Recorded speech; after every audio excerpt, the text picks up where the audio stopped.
Want to welcome everyone for coming today to listen to our webinar on a very unique topic right now, something that's extremely timely.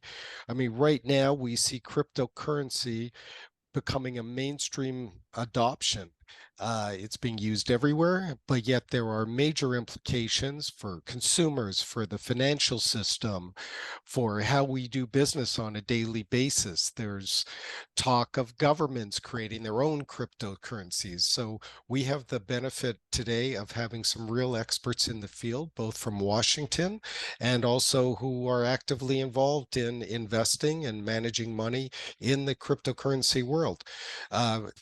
We have the esteemed honor of having Congressman Tim Ryan with us, who's here. And we also have Greg Schultz, who's an experienced political strategist. Both of them are with us today, and we'll go into their resumes in a minute. And we also have Jock Percy, who you see right here, and Jason Albanese, who run a fund called Lightning Capital, who are actively engaged in managing money and investing very successfully in cryptocurrency.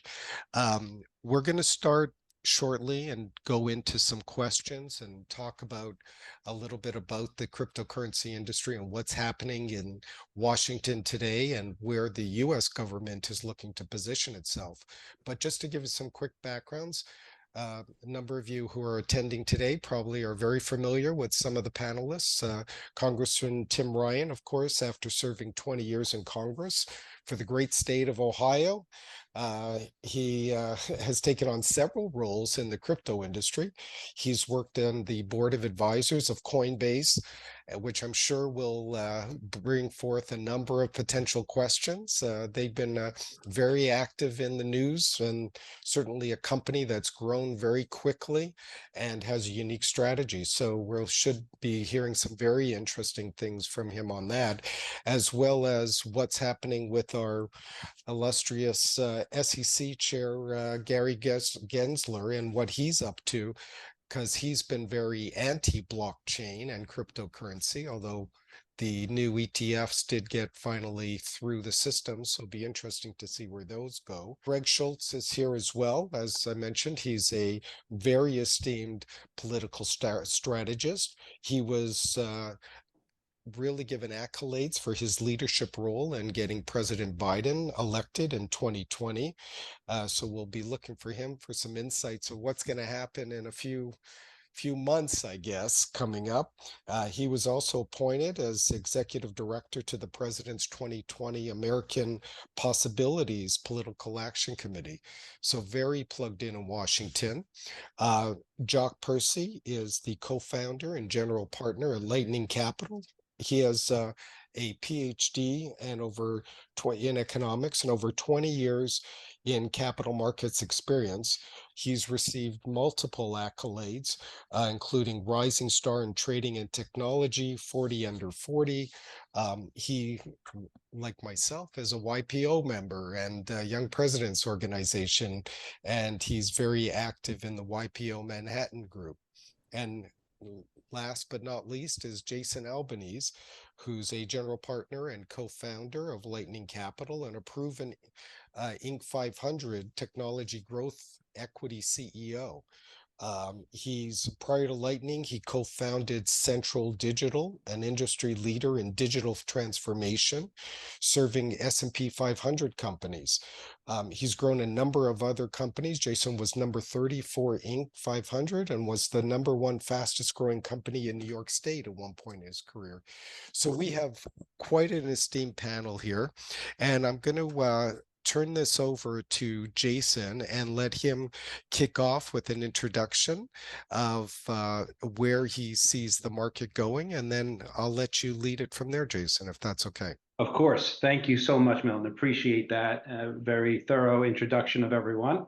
And we're very excited to be here. We feel very fortunate at Lightning Capital to have such close relationships with both Tim and Greg, and they've been outstanding friends to Jock and I, professionally and personally, and we've gotten into some really interesting conversations with them, particularly in the past year, with all the volatility in our space and all the political elements that have the potential to affect not only crypto, but business in general. So we're looking forward to putting a lot of the focus on them here in a minute. Just really briefly on Lightning Capital and what we're about, because that addresses Milton's comment and kind of question of how we're investing and what we're seeing out there. So Lightning Capital is 4 years old, as Milton mentioned.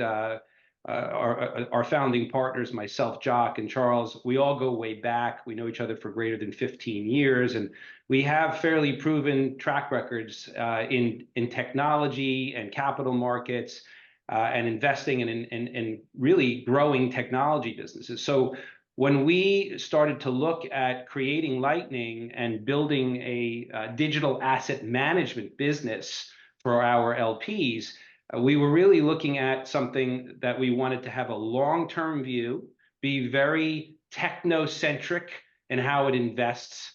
And also we've put a business together that has a multi-fund approach. So we've created several different distinct funds as part of Lightning that our investors have access to, and they're designed to complement each other and give a balanced long-term exposure to blockchain, Web3, and crypto.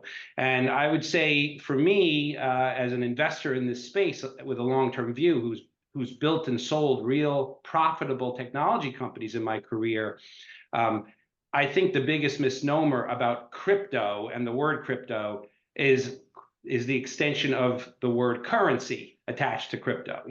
I don't really look at this space at all as a currency play. I look at it as a platform play, a technology play, speed, acceleration, and improved control of data for the users of the internet. It's ultimately a technology that's going to let users of the internet, who are doing everything from banking to online shopping to anything, be able to have better control of their own information, decide whether or not they want to monetize that information, and ultimately be able to do those things better, faster, more safely. That's what it's really about. But in the short term, it has been, misrepresented in my view, because there's fast money to be made as a currency or something that could, frankly, go up and down very quickly. So we'll get into some of that, and we'll certainly get into a lot of the regulation and other issues. But that's Lightning Capital and how we look at the space. I just have to say something here, Jason. When you talk about that you and Jock and Charles, that your strategy is a long term, I was smiling inside, because that's just the opposite of what most people look at it. They're looking at this as, I hate to call it a dot-com bubble, or, basically they're looking for, Bitcoin's up today. Look how much money I made, and I could tell all my friends how smart I am. So, right. You're not looking at that. You're looking at the underlying infrastructure that is underpinning the industry, so that you can see the long-term implications of it. That's exactly correct, Milton. And I'm going to turn over to Jock now, who's going to give a couple of specific examples of how we do that, how our funds do that, and how when we're allocating capital to real businesses that are generating revenues and profits, but also using the blockchain and using these new technology and data approaches. So, Jock, if you don't mind. Yeah, I'm delighted to, and also to expand on that point that Milton just made, and we've all discussed in many sessions over many hours. This is what a lot of commentators have referred to as the third iteration of the internet. The first one being information presented, the second one being information reacted to or acted with, and the third being information that's distributed. So when we talk about how we invest, we're investing in this third wave of the companies, the projects, the protocols in some cases, but not always, of this third iteration of the internet, aka the digital age. So we have 3 different fund approaches to take advantage of those different risk and return profiles. So there's what you customarily see taking advantage of this volatility is the tokens themselves, oftentimes referred to as currencies.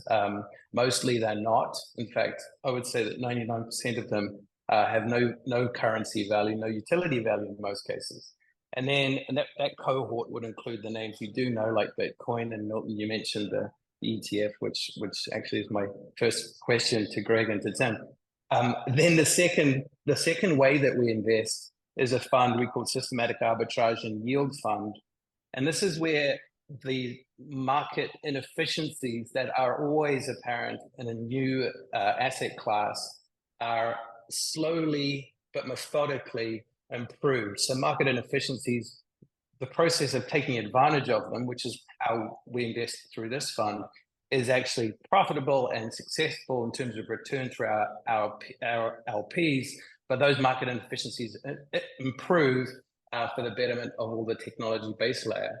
And then the third way that we invest is more classically venture capital, and that we invest in the teams and the projects that are building the applications on top of this technology layer. So think of those they're actually three independent funds. And for anybody who wants more information, we can give you a full profile on performance and objectives of each of those funds.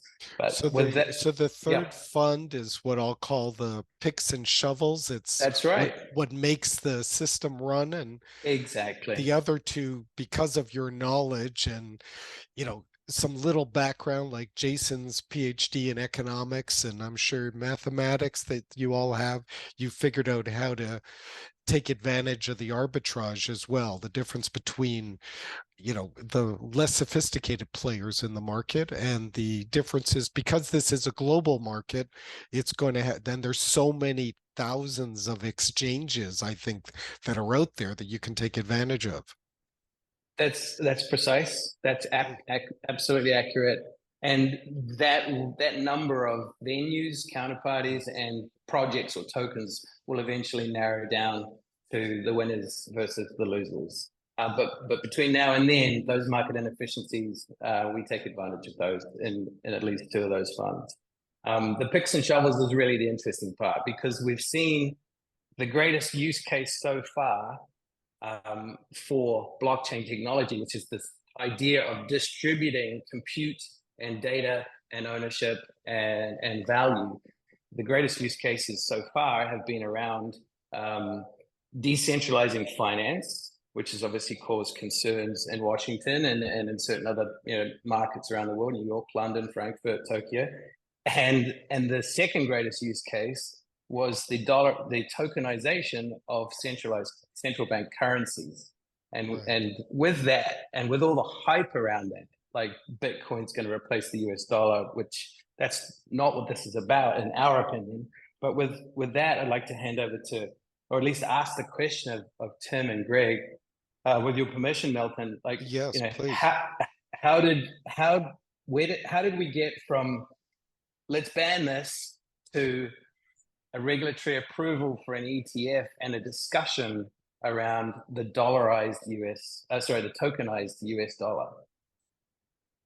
Maybe Greg. So maybe maybe I'll start with the SEC Bitcoin ETF approval. That actually, I think, was on a separate path than I think some of the other regulatory conversations we could have. I think the reality is, I don't know if Gary Gensler has changed his tune about the industry writ large. What Gary Gensler learned after a number of court decisions is that he was not going to be able to figure out how to execute an SEC regulation given those court cases.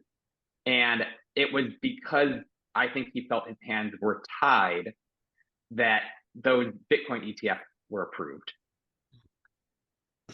I do not think, and you didn't ask about the Ethereum ETF. I do not think under Gary Gensler, without some court cases being decided, that I expect to see an Ethereum ETF in the short term or midterm with Gensler. That was my next question. Yeah, and why the difference? Why Bitcoin yes, Ethereum no? The court basically said he didn't have a choice. No, but why wouldn't he Yeah. do Ethereum, or why wouldn't they approve Ethereum? I think Milton, what Greg is suggesting is he would have never approved Bitcoin if he was Right. given the choice. It's not Right. that he's making a distinction between them, but in Oh, fact that okay, he okay. wants none of them to be approved and That ready. I know. Correct, Yeah, Greg, yeah. am I following your Yeah. insight there? Yeah. Yeah, I think that's a fair read. What I would say, and Tim can certainly chime in for some perspective, but I think we have gotten past, we basically had a year and a half, and I hope in the next 6 months we no longer have to mention Sam Bankman-Fried, but when we talk about DC, we have to for a couple more months, probably Right. through the 2024. And I think then we honestly can move past that. But if you look at a year and a half, and if you're someone in DC, you see Elon Musk tweeting about Dogecoin and like money being thrown from nowhere. And you hear Yeah. about Sam Bankman-Fried literally, not literally, but figuratively handing out bags of cash in DC among all parties, Democrats, and some of his allies were doing it the same on the Republican Party. And so you had for like a year and a half, like that is what you knew about cryptocurrencies. You knew like two white guys who seemed to have a ton of money and all their friends seemed to have a ton of money. Yeah. And obviously, Elon kind of went further to the right, just politically. And then the Sam Bankman-Fried FTX collapsed, and you had basically a bunch of people who were like digital asset, crypto, and I actually start using the word digital asset instead of cryptocurrency because I think the point you guys made in particular around currency, and if you're someone in DC that has such a connotation that it's not as helpful. We've gotten through the not just I think the winter of like valuations, we've gotten through the winter of policy freezing, and now what you have seen is I think among moderate Democrats, you have a number of like moderate center left, often younger Democrats in the House who are like, we're really interested in this before, and for like a year and a half, they couldn't say anything about it because of Sam Bankman-Fried and Elon. And I think there is a growing appreciation that this is a technology, and that if we don't regulate it, someone else is going to do it, maybe an adversary like China, and that will be to our detriment. I do think there is still work to be done within DC in particular about talking more about the technology and the use cases that aren't just Bitcoin going up 20% overnight.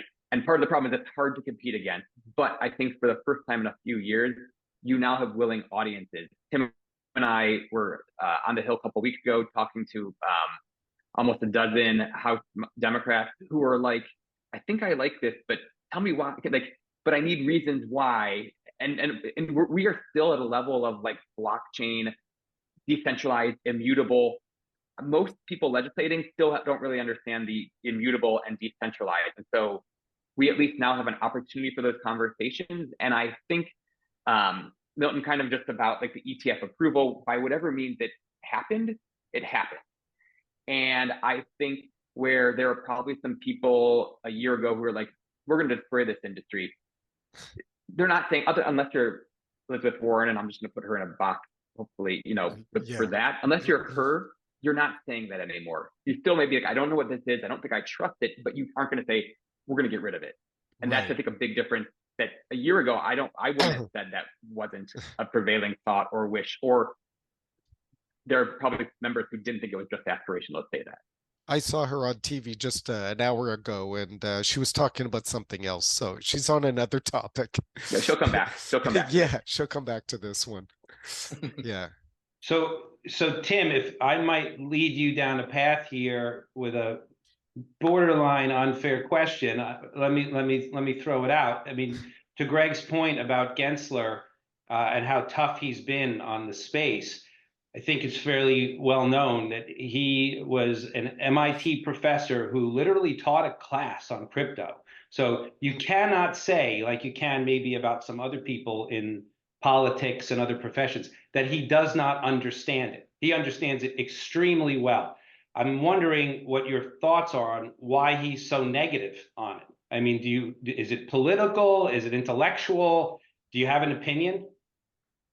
Yeah, I think this is, and I think Greg touched on it a little bit. I think when the cryptocurrency piece came out, I think unfortunately it ended up falling into the left-right toxic divide that we have in the country. And so it immediately got identified and mentioned Elon. But, I heard a lot, over the last however many years coming out of more Republican, not even Republican, more super conservative folks talking about the importance of crypto around the issue of freedom. And then it fell into that camp. And the natural reaction in Washington is if one side's for it, we got to be against it. And Greg and I, as Democrats, we're trying to break through to Democrats, given the other side. So I think that informed Gensler a bunch. I don't know the internal communications between, what's going on at the White House. What are the politics that they talk about behind the scenes?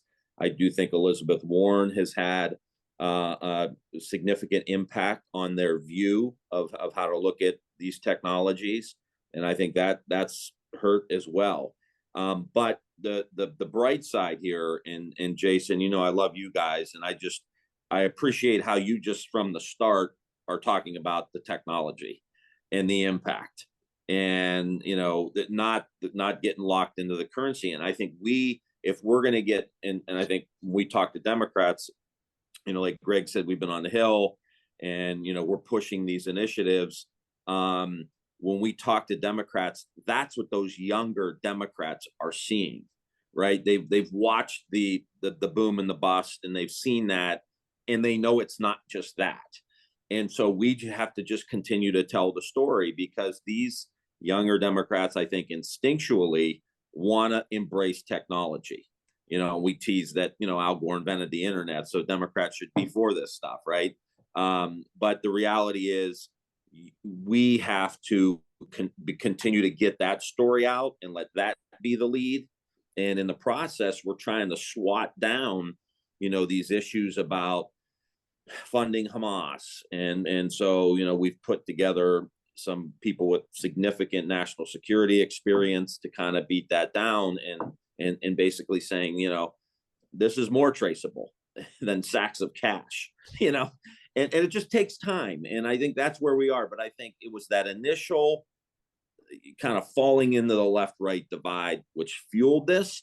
And it's going to take some time to unwind. It's kind of like the old Churchill saying that a lie makes it halfway around the world while the truth is still home putting on its pants. I think that's kind of what we're trying to deal with here. Yeah, it was interesting you brought that up, because Tuesday, Wall Street Journal wrote an article about Russia using basically cryptocurrency as a way to pay for its arms. But like you also mentioned, Tim, this means that effectively there is a way to follow the trail, because there is a blockchain. That's the part that, we'll call it, some of the uninitiated don't realize that effectively, China has gone forward and said they want their own cryptocurrency, and people are afraid to use it because it means every single transaction that they would use as a currency is tracked. Right. So especially in a country like the United States, where I don't know the percentage, maybe you guys do, of how many people don't file income tax returns, especially properly. Imagine if every dollar went through a crypto, blockchain. So that's a whole other spin. But I don't know if we'll call it the left or the right are worried about that tracking versus the real digital usage of the blockchain. Yeah, I think that's fair. I think the interesting observation I've made is that to the point that Tim and Greg were making, it's falling on one side of the aisle and used conveniently, and the technology is being more or less ignored for its capacity to address good and important efficiencies to be added to the human condition. But the problem has been that everybody, in my experience, who's shown up traditionally in DC has gone in with the hype, has gone in with the freedom, rah, this is going to save the world. People up on stage at various conferences and whatnot telling us that, blockchain is going to fix every problem in the human condition. And that's, to me, just counterproductive. So Yeah, I just think that these real world examples and people that are using products that don't have a clue that that's blockchain backed, or some of these efficiencies with the technologies you guys are talking about, that they just don't know. And I think the more we can just get the story out of this particular, like, keep it earthy, keep it grounded, and so you're not in the in the stratosphere with some of that hype you were talking about, Jock. How do we keep it grounded and focused on these real specific companies and technologies that people may be interfacing with every day? Right, and I think that goes to American values. I think that we should actually talk about this and how it fits with American values that are bipartisan. And I know you two are both doing a phenomenal job of addressing that. And this new era, or new age of entrance into the DC, into DC, are probably adopting, or at least adjusting to this idea of this technology serving American values, third digital era. Well, and we're, part of the challenge is the industry writ large did not do a good job, to put it lightly. Now, I think when you're an industry that starts with a bunch of libertarians who have an automatic distrust of Washington, I think for a number of years, people were building blockchain technologies, digital assets, cryptocurrencies, and they kind of just felt, we're going to work, it's decentralized. We're just going to work around it, and we're just not going to need government, which automatically, when government starts hearing about that, they get suspicious. And then insert huge, swings on currencies and all of that. I think what Tim and I are trying to do with others, while I think some of the industry is still fighting battles up here that are actually causing more harm than good, we are, it's not that Tim and I don't talk about cryptocurrencies, it's not, we don't say digital assets. We actually start with the blockchain. And when you look at, if you are a China hawk, the ability to use the blockchain, which is already happening with some of the big defense contractors, to track where parts of advanced fighter jets are coming from, to make sure we're not accidentally putting in parts from China that may have spyware on them. If you are part of USAID and do things around the globe, and the fact that remittances are now attainable at a rate much lower than other places. If you're at a State Department and you care about keeping Russian diamonds, for example, out of the market, there are traceabilities on the blockchain technologies that are being, worked toward. If you are at Housing and Urban Development or HHS, or are caring about underserved communities that are either not banked or underbanked, that this tool is a financial inclusion tool. But we really kind of are trying to take a step back, start at the blockchain, and you kind of work your way back up to Bitcoin and Ethereum. But you have audiences that I think you lower people's defense shields when you start with hey, we can make what you care about 2% better. The problem is they're smart enough to know, because AI is doing the same thing. We can come in and we're going to make it it's going to be completely different tomorrow. Maybe, but probably not. We come and say, we can save you 3%. People are wait, how do you save me 3%? Oh, there's something called the blockchain. Here's what that is. And you work your way back up. And again, Tim and I are working on that and trying to get others to do that. With we're still dealing with a bunch of libertarians living on coast. I also think there's, from a, not just a substantive standpoint, but from a messaging standpoint, is to really highlight and try to understand the impact that this could have on reforming government. And I think that the whole country is in the mindset that this isn't working. It's bloated, it's inefficient. Even as Democrats, you should be able to say, yes, it's not working, and we're wasting a lot of money here, there, and everywhere. And you see guys like Governor Polis out in Colorado. I think they're doing something with their hunting and fishing licenses out there, in using these technologies to drive efficiencies within government too. So I think there's this broader play of government reform, making government more efficient, maybe tracking and getting more metrics and an understanding of wasteful spending. And we should all, it shouldn't be like a conservative value. Jock was talking about American values. Like that should be an American value. We want this to run efficiently and effectively and deliver services in a way that people who pay taxes are like, I pay my taxes, but I get X, Y, or Z, or I went to get my driver's license and it wasn't a problem, or a hunting and fishing license, no problem, is awesome. You want them to start having that experience. So as we talk about specific private sector companies, I do think it helps to kind of layer in a little bit some of the opportunities that are out there for reforming our government.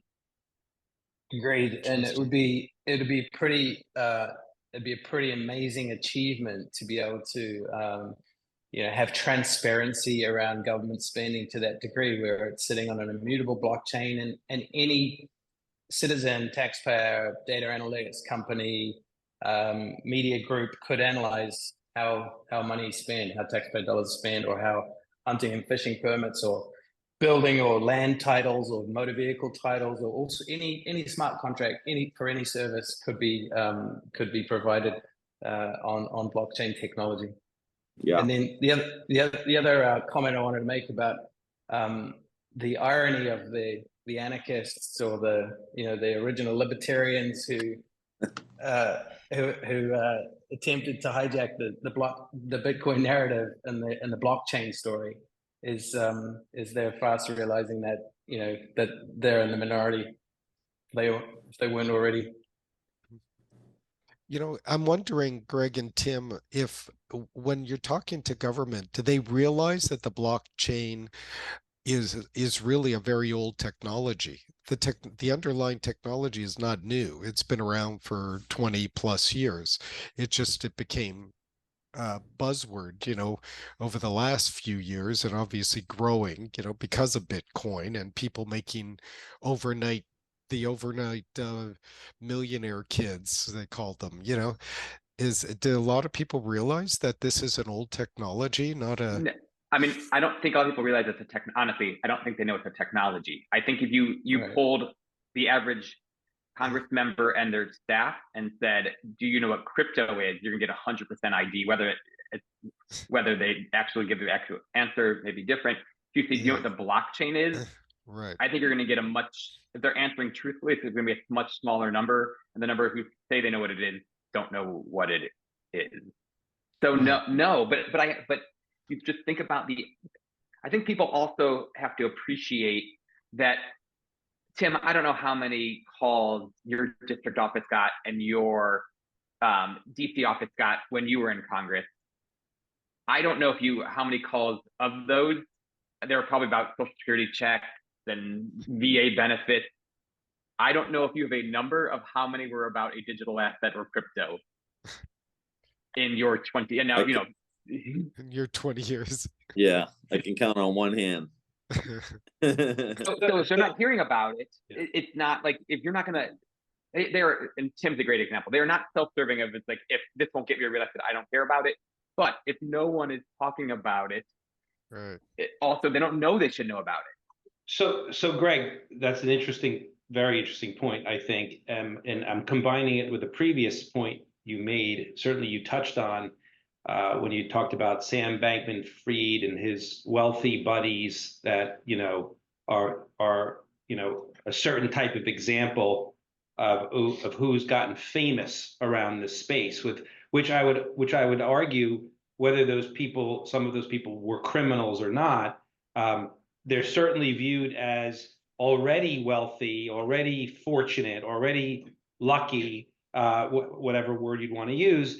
And why do we care about this space and regulating this space if it's only benefiting that type of group, right? How is it helping Americans? How is it helping maybe the world is another thing that's absent from the conversation. So I'm curious for a little bit of like true inside perspective from both of you on what the lobbying in this space really feels like, or how it plays out. I think those of us that are not in Washington and don't have careers in politics or Washington, D.C. type strategy and consultation, we picture what goes on with lobbies, and we certainly have lobbies reach out to us to try to raise money, but we don't really know what's the impact and how are the arguments being made. Do you have any insights to share in terms of what that feels like, and if it feels like it's contributing to actual progress or not? But I could start for sure. I think it's really starting to get people's attention. I think the big, super PAC fund that I think announced with $75 million in it and still going, got a lot of people's like, oh shit. And Milton mentioned do some work with Coinbase, the stand up for crypto, grassroots movement. I think they were beaten. They were getting close to maybe 400,000 or 500,000, like you basically call them, activists around the country in key areas. So those two things, and Greg and I are doing some a blockchain innovation project too that we're working with David McIntosh, from the Club for Growth.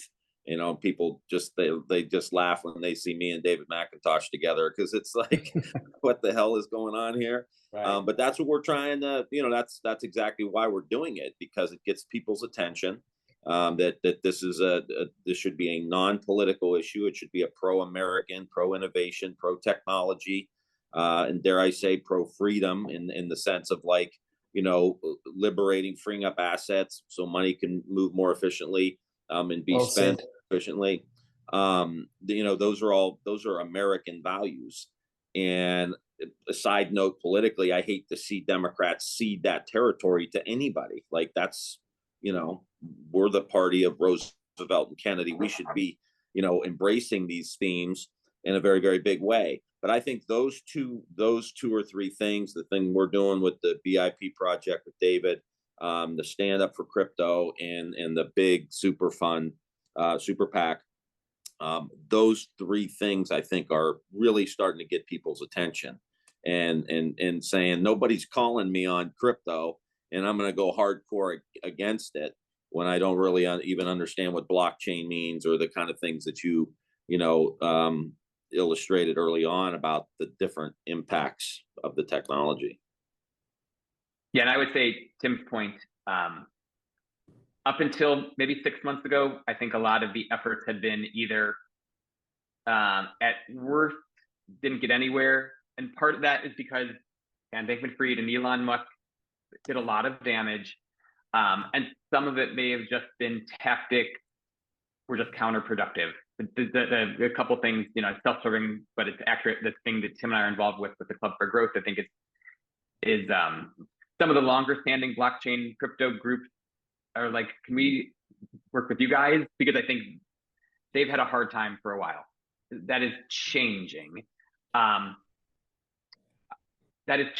think I'm interested to see how the impact of that giant super PAC ends up, because people do take notice, but then people always get kind of suspicious, like, where's this money coming from? And I think I worry a little bit that it jams some Democrats who want to be helpful, but then they feel attacked and they dig their heels in. And but not to counter any of Tim's points, because that 6 months ago, our answers would have been different. Things he laid out. I am, again, more bullish that the industry writ large is understanding, has learned its lessons, and is making adaptations. Thanks, Greg. And as another kind of subtopic or something that's certainly very impacted by all of this, I'm curious to get both of your takes, because I think it's very much a bipartisan issue. Going back to what Jock and I were saying at the top of the conversation about this being technology, and it being technology that can I think, dramatically improve many people's lives over time, given that it's a digital world we live in now, and it's only going to become more so. My biggest concern with the lack of regulation and all the bashing of the space, and Gary Gensler stopping it wherever he can, et cetera, is that I feel like it runs the risk of stifling technology innovation in the United States. And granted, I'm an entrepreneurial capitalist CEO, so of course I'm biased, but I feel like the United States, in many ways, has maintained its position of being extraordinarily influential and powerful globally, because in the last 20, 30, 40 years, more innovations have come out of this country probably than any other place in the world. So what's your opinion on the political side of that? And at the end of the day, when you get past the politics and the infighting and the kind of crime and the misjudgments, do you think Washington is at all thinking about long term, hey, we need the next wave of the internet to happen here like the last wave did? We don't want that to be coming from other parts of the world. I'm curious your thoughts on that. Well, one thing I want to say is we didn't, wave 2 of the internet, social media wave, we didn't regulate. And we are still digging ourselves out of the hole. Just look at testimony by Facebook and look at what's going on by TikTok. So it's not like we've done our job on previous technologies. Let's go to the next one. It's like we didn't do what we should have done. So I think that is going to slow down some of it. I think among moderate, kind of the center left Democratic space that I think Tim and I are part of, the it's us or China argument goes pretty far. They may not understand it, but they know China wants this.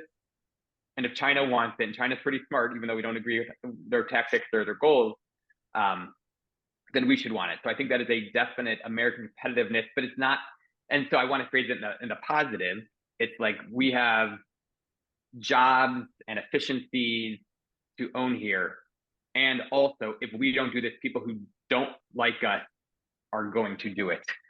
And so I think we always try to lead with the positive, but I do think the countering China in particular is there's very few unifying themes right now on the Hill.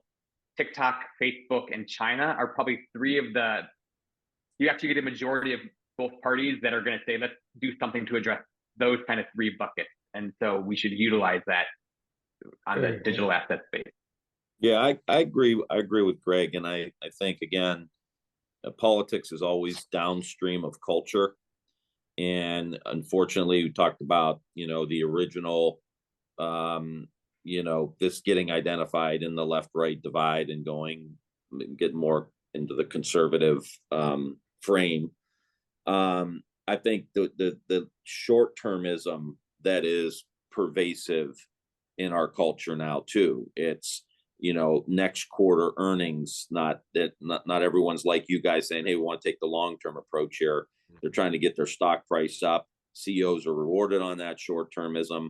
And the same goes in the political space as well. There's House elections, every 2 years, which means you're always campaigning, and you're caught in that gridlock of, we have to win the next election.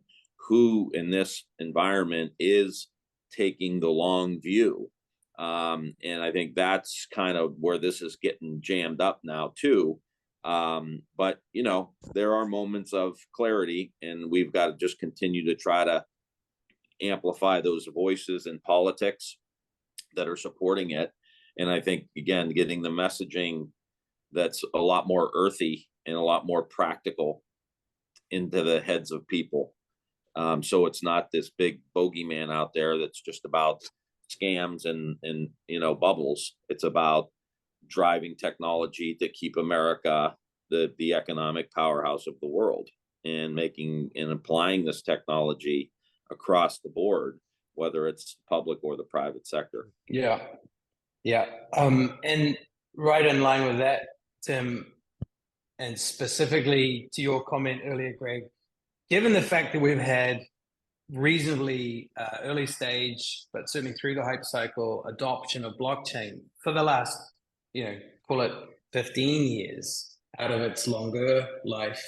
So Bitcoin is arguably the first successful blockchain that had some, reasonable Metcalfe's law network effect adoption. We had very little regulation in the US. To your point, Greg, earlier, like if we don't regulate it, the question is what happens? Well, we kind of know what happens because we had a 15-year window into the Wild West and Sam Bankman-Fried and fraud and, what did you call them, Milton? The crazy crypto Millionaires. Kids Club? Yeah. Well, they call them down in Miami. They were the crypto kids because they're all these or the crypto Exactly. millionaires. Driving leased Lambos and yeah. it's good old fashioned pump and dump Ponzi and fraud. Yeah. So in the absence of regulation, we get that. So we know that. So the question is, like, as we start to see this better understanding and early stage comprehension that this is, I think we're all agreeing here, technology with a ton of applications on the top. Which committees in the House are responsible, other than the CFTC, other than the agencies who are all fighting over it? We know that, but which committees are responsible for it currently, and maybe how do you think it's going to shape out? So, you've got the, with the House, you got Foreign Service or Financial Services and the Agriculture Committee, because of, one of the attendees of the conversation Tim and I had was a new congresswoman from, I believe, Texas, Latina. And she's like, when I joined and she came to get educated because she's like, I never thought being on the Agriculture Committee, I'd have to know about this, which is a great sign that she came to learn. So I think there you've got this Senate banking, in the Senate in particular. So you've got, I want to mention, SEC. Sometimes you see these proxy battles in DC that have nothing to do with what they're talking about. It's about who has influence, power, and therefore budget to keep doing it as whatever they do. And so you've got kind of a battle between CFTC and SEC.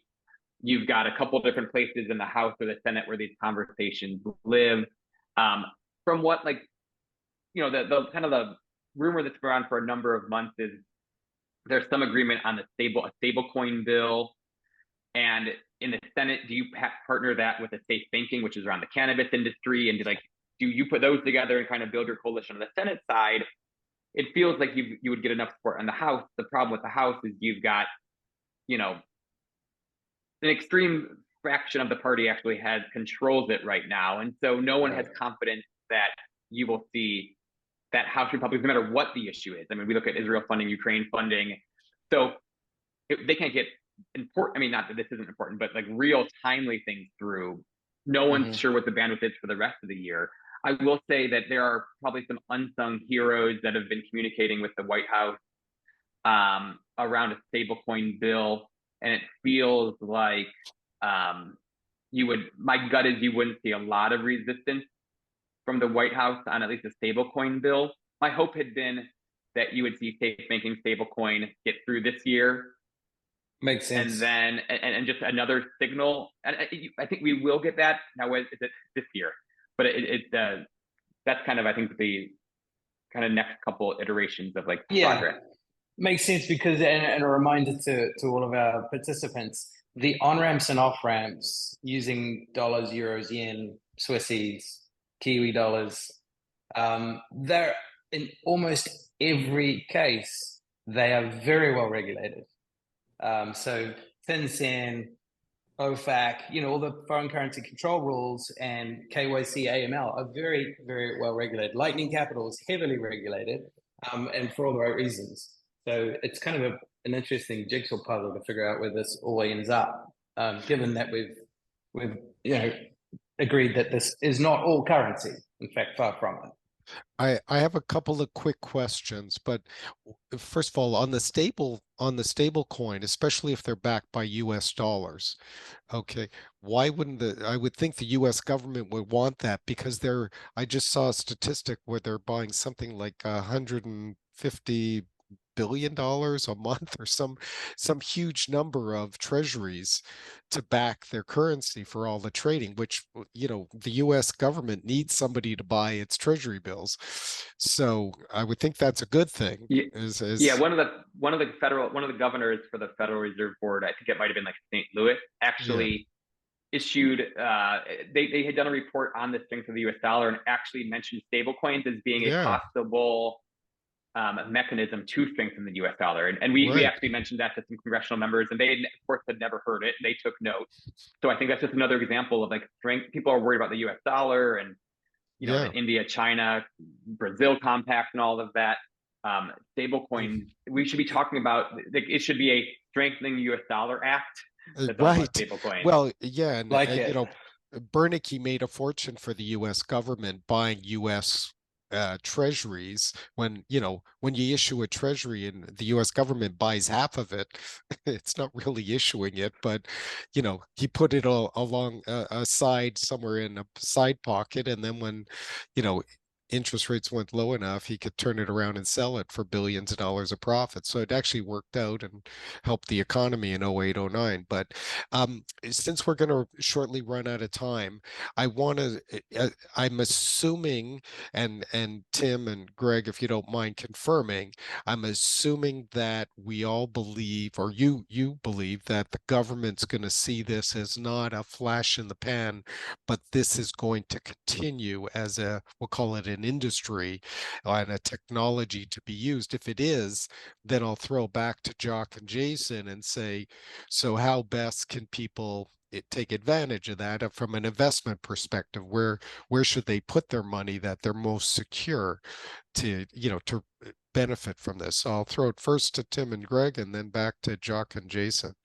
Yeah, I think Greg mentioned this earlier. He's pretty bullish. I am too. I think that you're starting to see things turn. You're starting to see people pay attention when we do the stuff on the Hill. You're starting to see, you know, Democrats primarily, who are, you know, can be seen as in opposition, really trying to dig in. It's very much a generational thing too when it comes to Congress.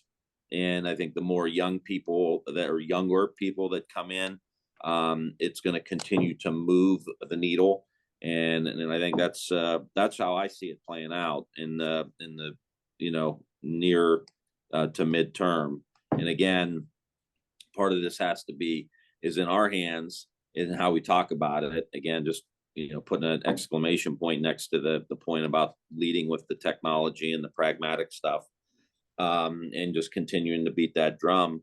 And I think we're going to be in good shape. Excellent. Yeah, I agree with him. Nothing to add. So Jason and Josh, where's the best way to take advantage of this long-term trend? Because some, you know, not just buying Bitcoin and hoping it goes up in value, which frankly may or may not happen regardless of this trend, but to take advantage of this technology. Sure. So, you know, Bitcoin, look, is certainly a very interesting and unique investment, but to your point, Milton, it's far from representative of the blockchain Web3 space. My perspective on it is very much tied to innovation and very much tied to long-term thinking. I'll start by saying that an appropriate allocation for an investor in the digital asset space is somewhere in the range of, you know, 1 to 5% of their investable assets, right? So that may or may not be an interesting thing to hear from someone who is a partner in a digital assets fund.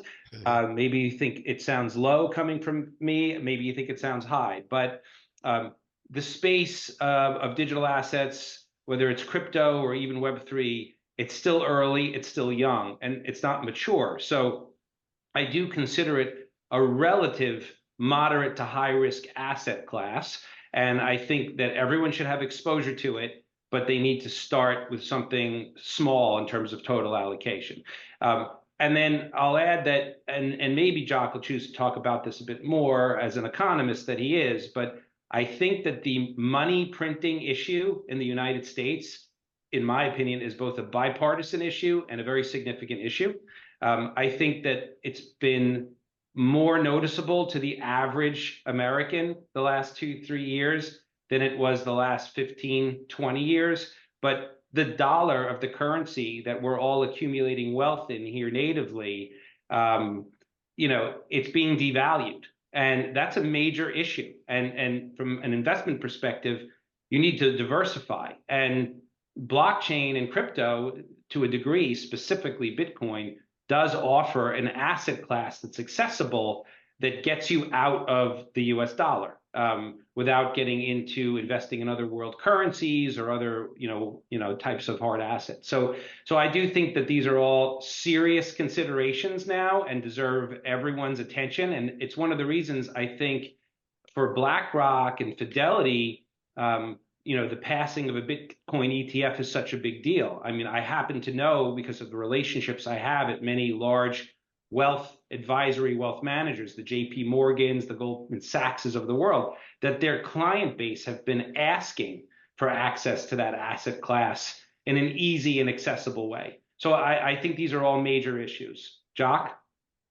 Yeah, I just have a little bit to add, but I agree with those points. The sort of somewhat self-promoting, but famously, I was on CNBC's Walk on the Street early in the morning in 2014. It was a cold Chicago day, and I'd gone on screen. I was interviewed, and I had said back then that everybody should have an allocation in their treasury, whether it's your personal balance sheet, your family office, your corporate balance sheet at the time.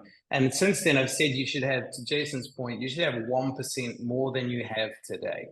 And the reason for that is this: if you had the Oracle or the time machine, and you could go back to the first generation of the internet, and you had just allocated broadly to the internet companies, and I'm talking Microsoft and Google and Amazon and Facebook, Meta, etc. The returns on that 1%, say, allocation will have completely changed your portfolio. And that's very true since digital assets became investable, in the last decade. So a small allocation, how you do that, obviously we explained how Lightning does it, and we welcome any interest in the funds how we invest. But the way that you do that is up to you. We're happy to share information. The important thing is that this is the time. You're not too late. This is the time to do it. I want to thank you all for your tremendous insights and for taking the time out of your busy schedules to do this today. And I know I learned some really interesting things, so I'll be really interested to see what happens with new legislation as we wind into a very exciting end of the year election. Thank you Thanks, so much, Milton, for hosting. Thank you, Tim and Greg. And yeah, thank you, Tim. Thank you, Greg. And just one parting comment: if anyone who's attended this wants to share it with colleagues or friends, it has been recorded, so you can just reach out to Milton or to Lightning, and we'll give you a copy. So great. Thanks so much. Thank you, everybody. Thanks everybody again. Take care.